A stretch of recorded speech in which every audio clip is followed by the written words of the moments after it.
In Jesus' day, over 2,000 years ago, it was on the books in Roman law that if you tampered with the field of your neighbor or your enemy, then you would be charged.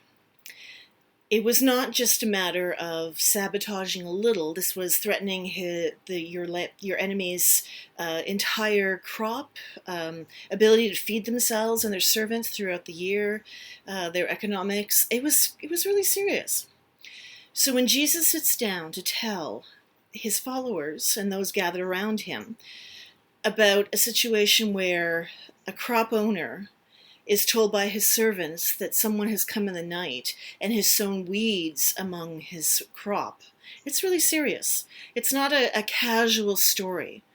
And for a society like Jesus was living in, where shame honor society, where you kind of grew up in a family where you knew who your friends were and you knew who your enemies were and you knew who to suspect if something bad had happened to your property, and you knew who to go to get that support if you needed to fight a war or a battle or something against those enemies. It was something that really could bring a community together or destroy it. So imagine those who were listening to Jesus at that time. This was not a casual thing that could be excused away. This is really important. This is life and death stuff. He had their attention. And he talked about the wheat and the weeds growing together. Best scholars of the day want to suggest the wheat was darnel, which is a seed that looked very much like wheat growing. And it wasn't until it was matured and ready to harvest that you could tell the difference between the wheat and the darnel. Whether it was or not is almost immaterial, and just one of those curiosities scholars get caught up in, because the story Jesus was telling was not about the weeds themselves. The story that Jesus was telling was more about how the bad and the good grow together. One of the things that we often hear from folks who question the validity of Christianity is, why does God allow bad things to happen? And any theologian worth their salt is going to tell you that God gave humans free will.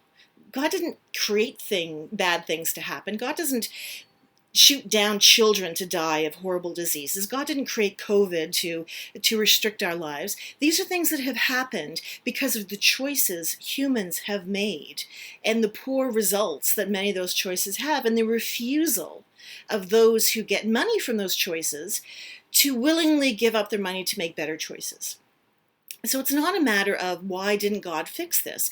But that's the first question that's asked with this parable. Why did God not allow the servants to go out and pull out the wheat? And in the story, the owner says it's because the wheat and the weeds are too intertwined. They're too connected, that you can't pull one out in its infancy and think that's it. They will uproot the good stuff around it. The next part of the gospel is Jesus explaining to the disciples what that meant. Because the whole idea of parables is to teach through story, so additional meanings can be brought to the surface and people can take more than one lesson away from the stories that they heard. But the disciples in this want to have something concrete. So they're given something concrete. And most scholars kind of agree that while the original part of Matthew was written around 80 CE, additions to the book were added, and that the second part of the gospel was an addition to clarify, because people were not satisfied with just listening to the story and learning something. So an allegorical message was given. An allegory was one of the favorite ways to interpret the Bible for a very, very long time, centuries in fact.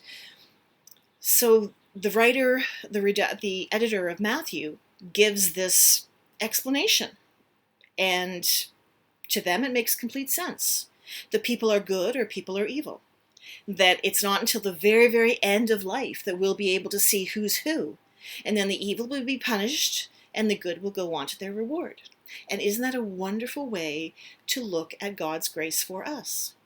And how absolutely limiting of the human condition that is, because people are not all good or all evil.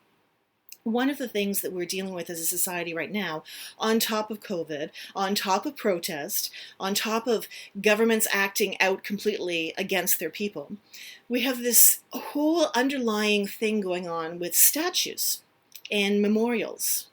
And what's a legitimate memorial that we respect historically, and what's an illegitimate memorial that we get rid of?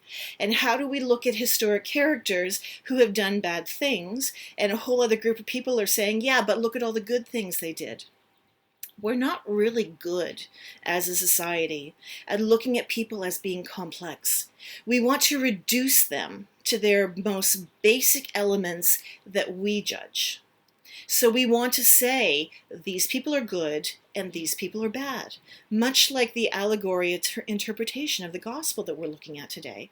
It's so much easier. We can sleep well at night when we look at all the bad in someone or all the good in someone and just close the door. Pish posh, done. We don't have to worry about a relationship anymore because the bad are identified, the good are identified, and life can continue on to the very end. I've lived long enough to know that that's not how we're supposed to deal with folks. It's a very limited understanding. In many ways, it's kindergarten theology. All due respect to the 5-year-olds out there who are brilliant about people. When we limit ourselves and we limit our understanding of Scripture to easy answers, we have lost so much of what Jesus came to teach us. Life isn't easy. People make bad choices. We don't even have to turn on the news for more than 5 minutes, and we can see governments making horrible choices. That's the world Jesus lived in too. That's the world the Middle Ages experienced too. That's the world ancient cultures experienced too. There's always people who make bad choices, some for good reasons, some for bad reasons. But to identify people as either good or evil completely misses the point of their humanity. And their humanity is something that we can never lose track of. So we have groups of people who want to say that the good outweighs the bad or the bad outweighs the good. But the underlying message in this particular gospel isn't either that people are good or bad, or isn't even acknowledgement that they're both. It's that ours is not the place to pass that judgment. The gospel clearly says, the allegorical interpretation definitively says, these decisions are made at the very end. They are not ours to make. We don't get to walk around as righteous individuals thinking we're good and therefore we can pass judgment.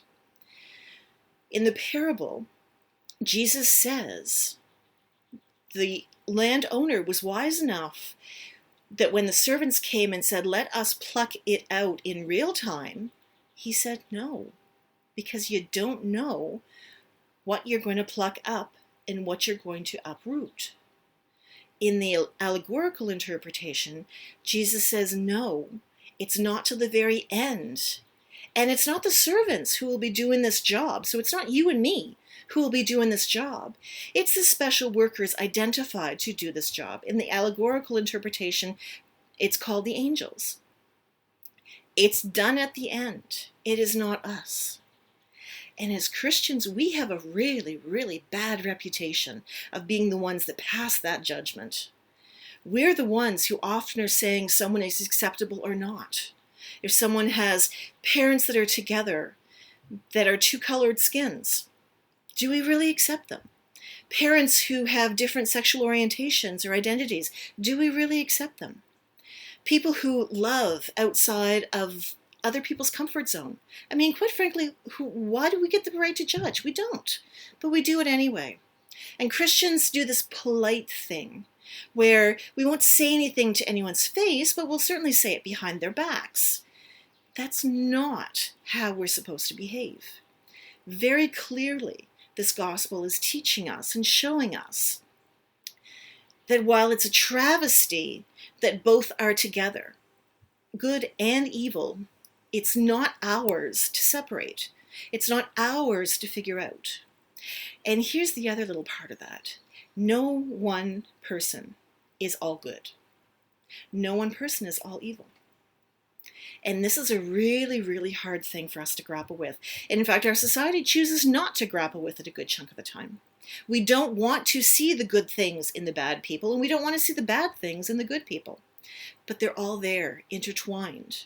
And you can't pull out one without changing and uprooting the other.